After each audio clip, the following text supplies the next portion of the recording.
Teleimpacto, lo que necesitas saber.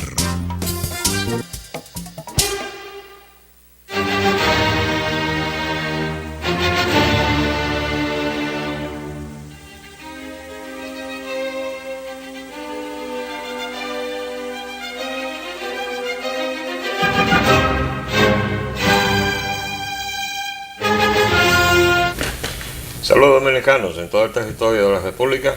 Les habla Leopoldo Espaillat Nanita y Agenda Nacional, como ustedes saben, ha seguido periódicamente tocando el tema de la dimensión externa e internacional de los problemas dominicanos, que son los más difíciles de seguir por muchas razones. Una de ellas que son un panorama cambiante, y la otra es que, bueno, pues están fuera de la vista de los dominicanos. Pero para ayudarnos a examinar esa dimensión importante y casi invisible de nuestra economía y de nuestro problema, tenemos a Alexander Pérez. Muchas gracias. Muchas gracias, don Leopoldo. Que nos va a ayudar a examinar la situación. A ver. Sí, y a tratar de entenderla, ¿no? Así es, así es. Y sobre todo en el medio de esta situación internacional, porque ahora parece como que todo el modelo que se dio por sentado 15 o 20 años atrás ha colapsado. Me refiero al modelo neoliberal, porque hasta uno de sus principales promotores, Leonel Fernández, ha estado predicando contra el modelo. Y además escribió hace poco en el periódico El País diciendo que ese modelo hay que cambiarlo. Pero eso está pensando Europa entera. Y lo que es más, está pensando Estados Unidos. Porque de otra manera no se entiende que en la boleta, o mejor dicho, en el escenario demócrata estuviera Bernie Sanders, sí, que es un socialista. Yo siempre tuve la impresión de que Bernie Sanders era parte del proyecto político de los Clinton. Esa es la impresión que me daba a mí. Y que él estaba ahí por dos razones.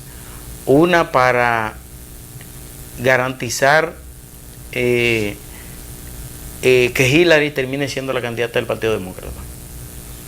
Y otra, para mantener a Hillary un poco en el centro. Porque el contrapeso.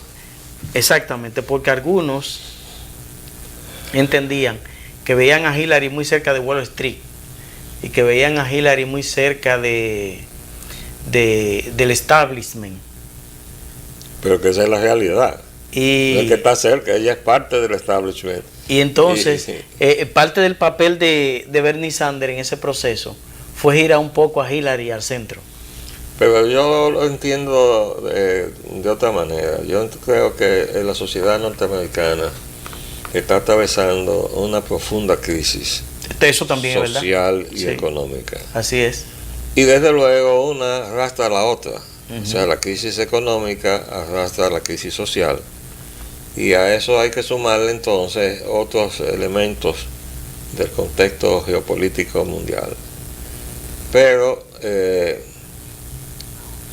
creo que eso es lo que está explicando hasta cierto punto la presencia de ese fenómeno insólito que se llama Donald Trump, que siendo de la clase gobernante no es del club de la clase gobernante. ¿De acuerdo a su discurso?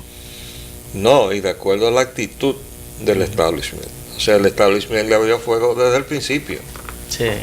Y el establishment, me refiero a la plutocracia de la banca judía que ha gobernado al mundo. Me refiero a los Rothschild, a los Rockefeller y a todo ese grupo de destacados protagonistas de Wall Street, ¿no? Que provocaron el colapso del 2008, ¿no? Eso que usted decía de la crisis norteamericana es tanto así que yo no sé si usted ha leído que los bonos del Tesoro que se colocan a 30 años y los bonos del Tesoro que se colocan a 10 años se están acercando en las tasas. Y eso lo que significa es que los inversionistas están viendo, porque esos inversionistas hacen sus inversiones, meten su dinero en función del análisis que ellos hacen de una determinada economía.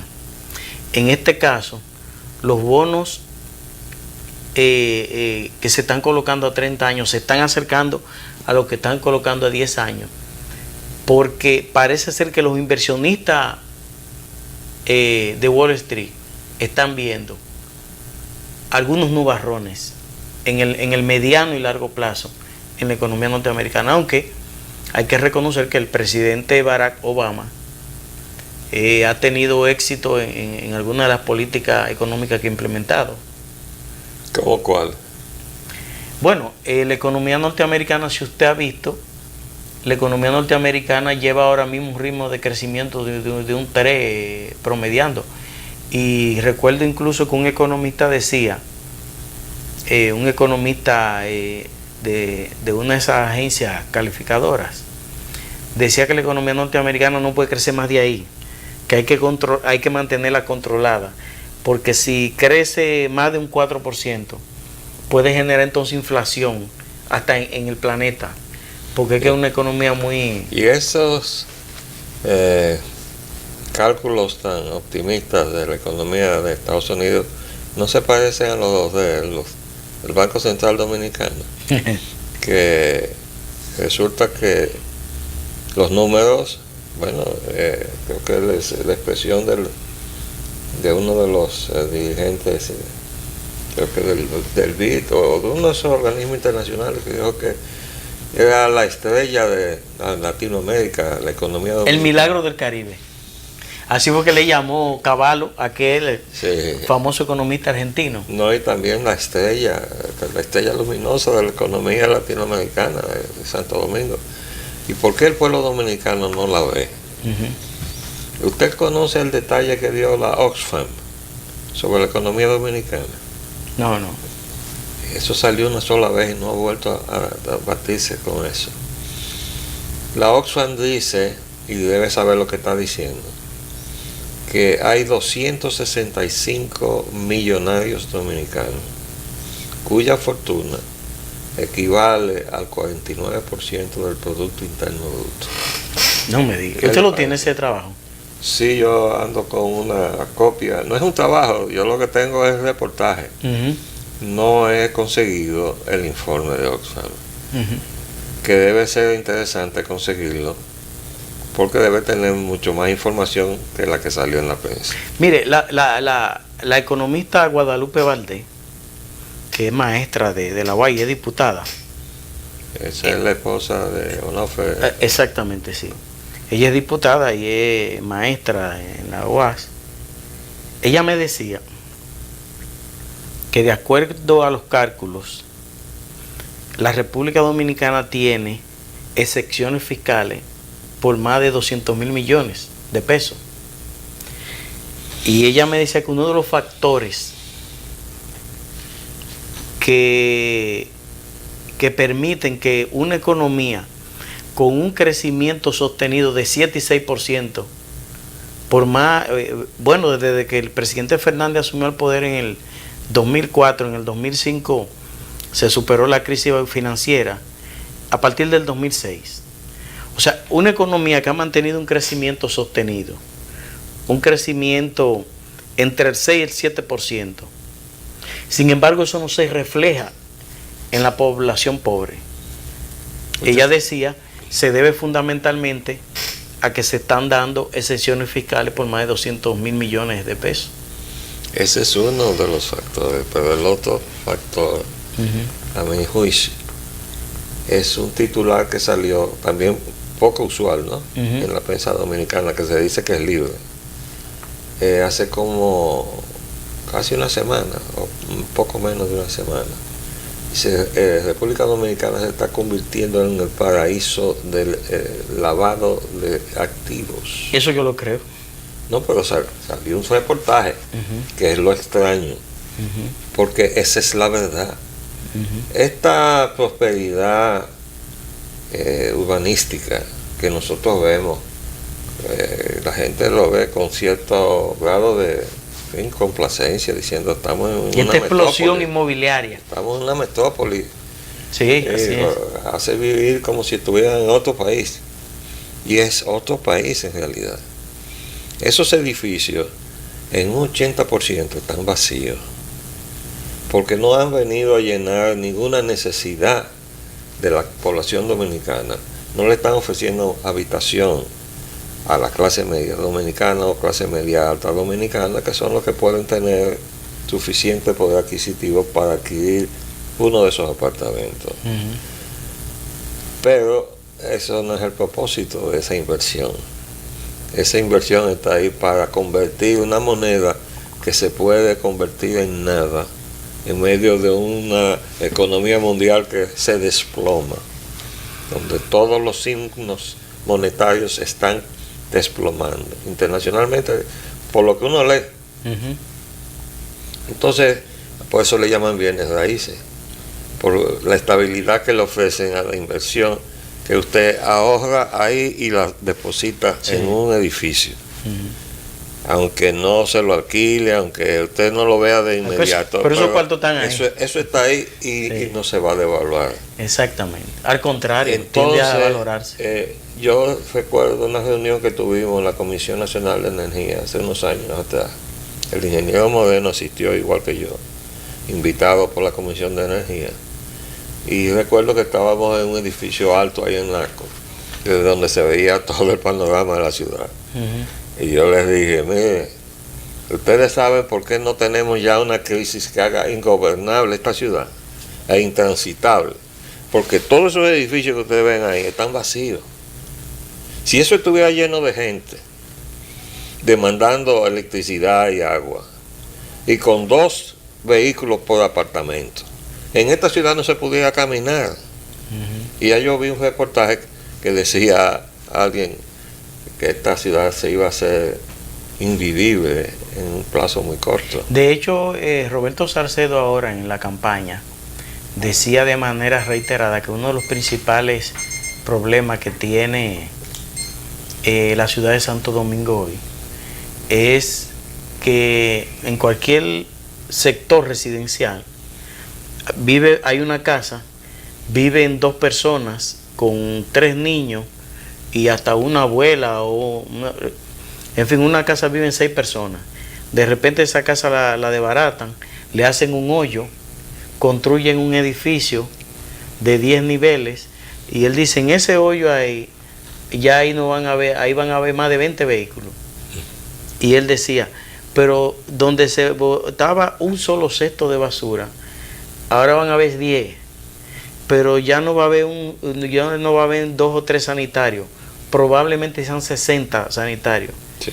Y entonces él decía Roberto Salcedo que ese es uno de los principales problemas, porque eso le está provocando graves problemas al ayuntamiento para cumplir con los servicios. El problema de nosotros es haber llegado a un Roberto Salcedo, porque eso es casi como un termómetro del deterioro de la gobernabilidad bien entendida. ¿Cómo es que nosotros tenemos de alcalde a un cómico? Porque esa es su profesión. Él fue reclutado con su frase famosa de fuiquiti fuiquiti a pasar a ser alcalde de la ciudad más antigua del Nuevo Mundo. Pero hemos pasado, primero comenzó con Corporán, eso fue Balaguer, después le siguió Johnny Ventura, eso fue el PRD, y después vino Salcedo, que tiene ¿cuánto? 12 años, 14 años. 14 años. ¿Y dónde está la planificación de este gran Santo Domingo? ¿Usted sabe cuál es el problema que tenemos? Durante la gestión de Hipólito Mejía, que yo le llamo el desgobierno de Hipólito,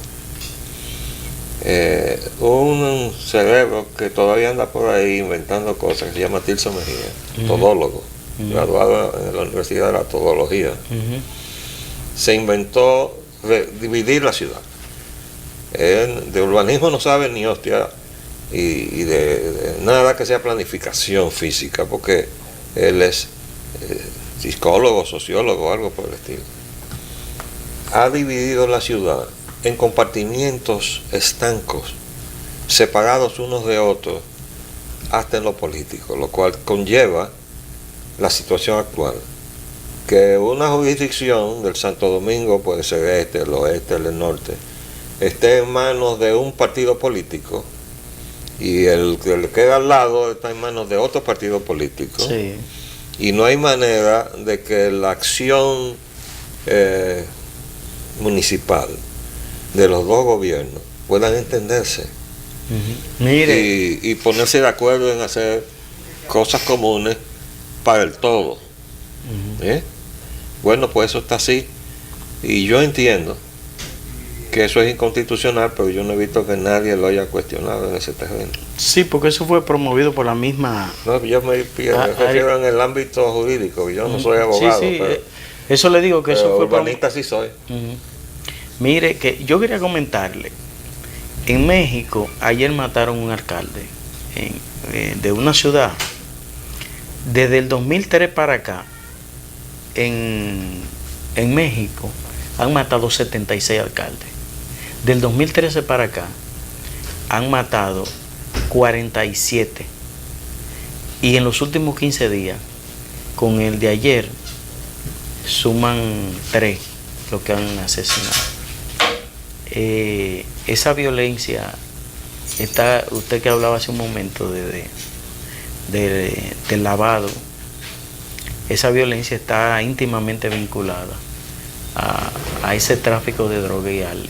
Pero es que México es el narcoestado de todos los estados. Pero nosotros somos un narcoestado también, la República Dominicana.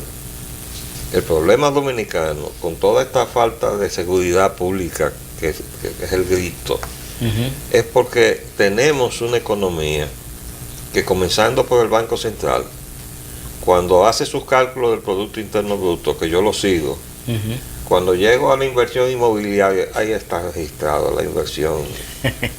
Que ha venido a lavarse. Es una forma de legalizar el dinero sucio.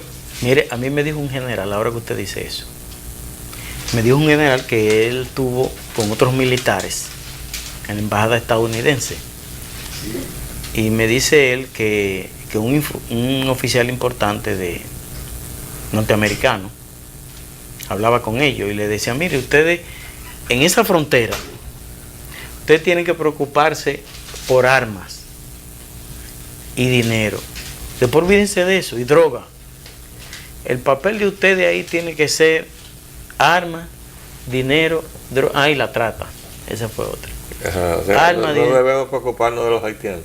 Él decía, olvídense de lo demás. El problema de ustedes ahí es, yo me refiero a eso que usted decía, o sea, que lo del narcoestado, o sea, uno de los factores de debilidad en la lucha contra el narcotráfico de este lado de la isla es la permisibilidad que hay en Haití.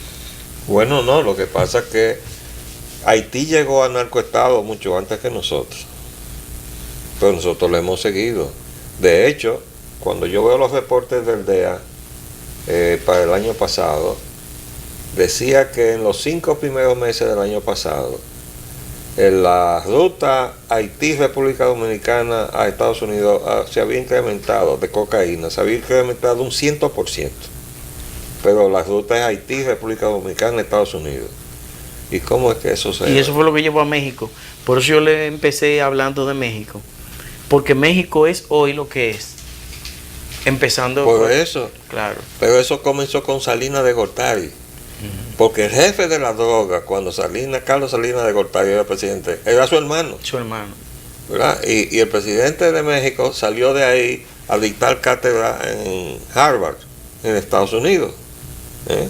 Y dejó la nación corrompida hasta el tuétano, hasta el extremo de que yo no conocía esos detalles estadísticos que sería bueno después me lo consigue para tenerlo presente, porque eso es espantoso. Ahora te voy a dar una dimensión que ya no es México, es Estados Unidos. en Estados Unidos se suicidan 22 veteranos de guerra por día. Sí.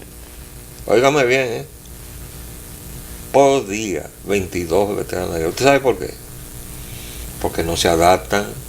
Y ahora que yo veo llegar al doctor Pérez Hernández, que es psiquiatra, él debe tener alguna explicación de qué es lo que está pasando en la cabeza de esos veteranos. Yo entiendo que no se adaptan a la vida civil otra vez. Y muchos de ellos piden volver a un frente de guerra. ¿Por qué? Porque Estados Unidos vive en guerra. Y Obama, el hombre que le dimos el Premio Nobel de la Paz, como expresión de una esperanza mundial, de que eso significaría un cambio en la política agresiva de Estados Unidos en el mundo. Resulta que es el que representa ahora mismo todas las agresiones. Bueno, por cierto, yo traje un recortito de la prensa de hoy, nada menos que de Erdogan, es que se llama.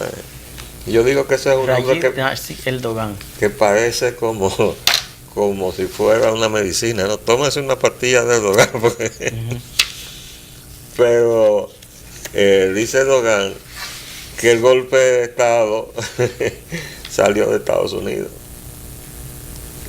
¿Qué le parece? Porque usted sabe que él tiene una guerra política con un antiguo aliado que está exiliado en Filadelfia. Pero ese es o sea, el adversario... Un clérigo, ¿no? Sí, un clérigo. El adversario político del Erdogan vive en Filadelfia. Y entonces... Pero ese dijo que era el autor intelectual.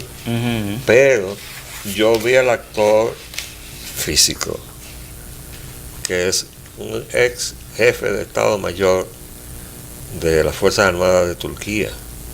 Y yo vi esa fotografía y yo dije, pero este es un norteamericano. Físicamente, yo lo que vi fue un norteamericano. Digo, esto tiene que haberlo manejado los norteamericanos. Mire, para mí el gran problema que con Turquía es un país que tiene bombas nucleares, es miembro de la OTAN. Y eso, a mi juicio, es un país, y además es un país islámico, aunque ellos no siguen esa tradición radical en la vestimenta. Ellos visten al estilo occidental. Ellos visten al estilo occidental. Mira aquí. Que fue uno de los aportes. Erdogan acusa a Occidente de respaldar a los golpistas turcos, pero él fue más lejos de eso. Él dijo porque Estados Unidos le respondió, cuando él le dijo que le mandaran al clérigo, Estados Unidos le respondió que le mande las pruebas que ellos tienen de que ese señor fue que organizó. Pero eso se parece como a la forma de trabajo como el Código Procesal Penal. El que suelta a los delincuentes antes de que sean... Sí. Pero es una receta internacional de los organismos internacionales, ese código. Pero óigame, el doctor Ramón Andrés Blanco Fernández me dijo que nuestro sistema, que está copiado del de Chile, en Chile le llaman el sistema, el Código Procesal Penal, la puerta revolvente. Pero esa es una frase norteamericana.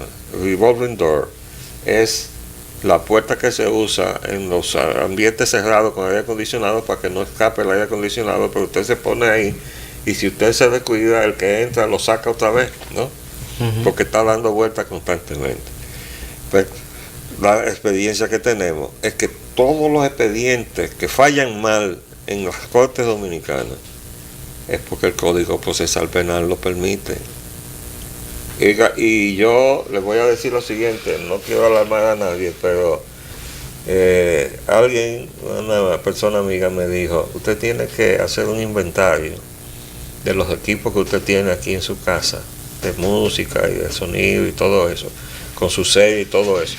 Porque si se mete un ladrón y se lleva un equipo de eso, usted va a tener que probar que ese equipo que le encontraron a ese tipo en la calle es suyo.